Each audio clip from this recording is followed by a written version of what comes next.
नमस्कार दोस्तों। आज हम सुनते हैं सोमनाथ ज्योतिर्लिंग की कथा। सोमनाथ मंदिर भारत के द्वारका के समीप गुजरात राज्य के सौराष्ट्र क्षेत्र में स्थित है। यह भगवान शिव का 12 ज्योतिर्लिंगों में से पहला और सबसे प्राचीन माना जाने वाला ज्योतिर्लिंग है। इसकी कथा अत्यंत ही रोचक और शिक्षाप्रद है। प्राचीन काल में दक्ष प्रजापति की 27 कन्याएं थीं, जिन्हें उन्होंने चंद्रदेव को विवाह में दिया था। चंद्रदेव ने उन सभी पत्नियों में से केवल रोहिणी को विशेष प्रेम देना शुरू किया और अन्य पत्नियों की उपेक्षा की। यह देखकर उनकी अन्य पत्नियां दुखी हो गई और अपने पिता दक्ष से शिकायत की। दक्ष ने कई बार चंद्रदेव को समझाया, परंतु उन्होंने अपनी आदत नहीं बदली। अंततः क्रोधित होकर दक्ष ने चंद्रदेव को श्राप दे दिया कि वह क्षय यानी मृत्यु को प्राप्त होंगे। उनका तेज, आकार और प्रभाव धीरे धीरे समाप्त हो जाएगा।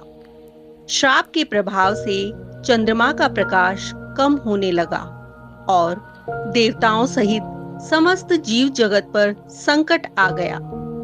तब देवताओं ने भगवान ब्रह्मा से विनती की। ब्रह्मा ने उन्हें भगवान शिव की तपस्या करने की सलाह दी। चंद्रदेव ने समुद्र के तट पर जाकर घोर तपस्या की और भगवान शिव को प्रसन्न किया। शिवजी ने प्रसन्न होकर उन्हें श्राप से मुक्ति तो नहीं दी, क्योंकि वह दक्ष प्रजापति का श्राप था, परंतु यह वरदान दिया कि महीने में 15 दिन वह क्षीण होंगे और फिर 15 दिन पुनः पूर्ण रूप में बढ़ेंगे। इस प्रकार चंद्रमा की कला घटने और बढ़ने की प्रक्रिया आरंभ हुई, जिसे हम आज अमावस्या से पूर्णिमा तक और फिर पूर्णिमा से अमावस्या तक चंद्र के रूप में देखते हैं। चंद्रदेव ने भगवान शिव की जो तपस्या की थी, वह स्थान आज का सोमनाथ कहलाता है।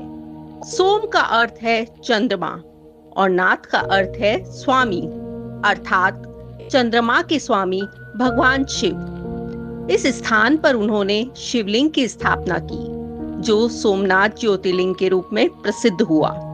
इतिहास में यह मंदिर कई बार लूटा गया और नष्ट किया गया, लेकिन हर बार इसका पुनर्निर्माण हुआ। यह इस बात का प्रतीक है कि धर्म, भक्ति और सत्य को कभी मिटाया नहीं जा सकता। यह कथा हमें सिखाती है कि अहंकार का दंड निश्चित है, लेकिन सच्ची भक्ति और पश्चाताप से भगवान भी प्रसन्न होकर मुक्ति का मार्ग दिखाते हैं। सोमनाथ ज्योतिर्लिंग केवल शिव की महिमा नहीं, बल्कि हमारी आस्था और पुनरुत्थान की प्रेरणा भी है। जय शिव शंभो।